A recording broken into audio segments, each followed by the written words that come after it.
Tim penyidik Polres Lampung Selatan Senin pagi resmi menetapkan Mas Yus Nirda, pegawai kantor Kesyah Bandaran dan Otoritas Pelabuhan atau KSOP Bakauheni, yang menodongkan senjata jenis airsoft gun ke petugas loket parkir sebagai tersangka.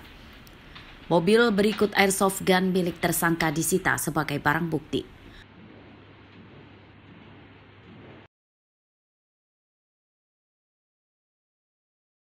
Pengancaman berupa penodongan senjata ke petugas loket parkir di pintu keluar Pelabuhan Bakauheni itu terjadi pada Jumat dini hari. Tersangka tidak mau membayar parkir mobilnya sebesar Rp41.000 karena merasa sebagai petugas pelabuhan. Tersangka yang emosi kemudian mengeluarkan senjata airsoft gun dan menodongkan ke korban. Senjata mirip pistol itu sempat meletus sebanyak 1 kali. Korban yang ketakutan kemudian membuka palang pintu parkir meskipun pelaku tidak membayar parkir mobilnya. Jadi progresnya tadi per hari ini setelah melakukan upaya penyelidikan dan penyidikan, tadi kami sudah melakukan gelar perkara dan berdasarkan alat bukti yang cukup terhadap saksi terlapor atas nama Mas Yus Nirda, 53 tahun, selaku pegawai negeri sipil di KSOP, kami tetapkan sebagai tersangka. Hasil pemeriksaan polisi, senjata airsoft gun tersebut dimiliki pelaku secara resmi. Namun akibat disalahgunakan, pelaku terancam dijerat dengan pasal 33 junto pasal 1 Undang-Undang Darurat Nomor 12 Tahun 1951. Ancaman hukumannya 12 tahun penjara. Ari Susanto melaporkan dari Lampung Selatan. Ini memonitor seluruh ASDP Indonesia Ferry resmi meluncurkan Port Operation Control Center atau POCC di Pelabuhan Bakauheni, Lampung Selatan. POCC merupakan pusat monitoring operasional penyeberangan di Pelabuhan Bakauheni ke Merak, Banten. POCC dilengkapi dengan pemasangan 160 kamera pengawas atau CCTV berbasis internet di lingkungan pelabuhan.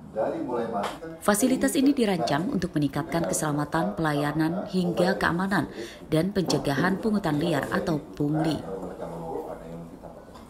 Tujuan lainnya untuk memudahkan pengawasan aktivitas di lingkungan pelabuhan yang memiliki luas lahan lebih dari 75 hektar tersebut. Fungsi operasional kontrol tersebut juga diklaim sangat vital untuk mengelola kelancaran operasional, terutama selama periode sibuk seperti arus Natal dan Tahun Baru beberapa waktu lalu.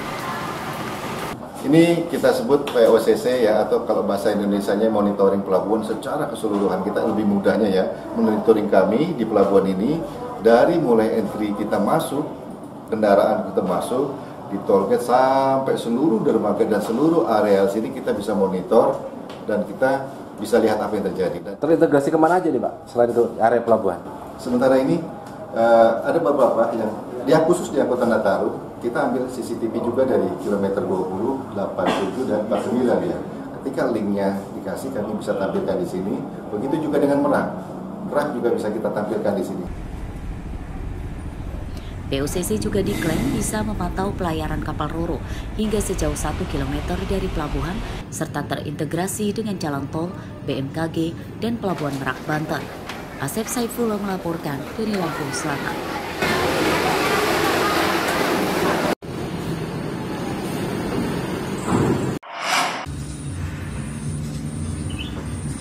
Sejak awal 2024 lalu, para petani kopi di Lampung Barat sedang dalam kondisi kemakmuran. Hal tersebut karena harga biji kopi melambung hingga tembus Rp70.000 per kilogram. Harga tersebut naik hampir hingga 3 kali lipat dibanding tahun-tahun sebelumnya yang di kisaran Rp20.000 dan paling tinggi Rp30.000 per kilogram. Namun pada awal tahun ini, harga biji kopi kembali turun hanya di kisaran Rp63.000 per kilogram. Harga kopi sekarang turun Rp7.000 dibanding bulan lalu. Meski demikian, para petani tetap bergembira karena dengan harga kopi saat ini masih bisa untung berlimpah.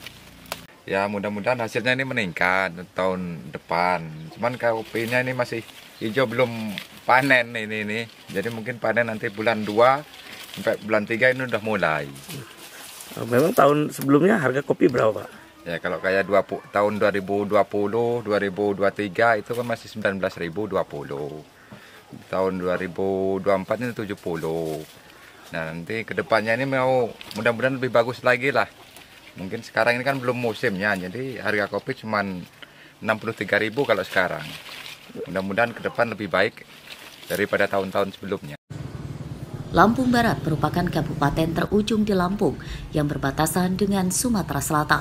Kabupaten ini memiliki luasan perkebunan kopi jenis Robusta lebih dari 60.000 hektar dengan penghasilan sekitar 65.000 ton biji kopi per tahun.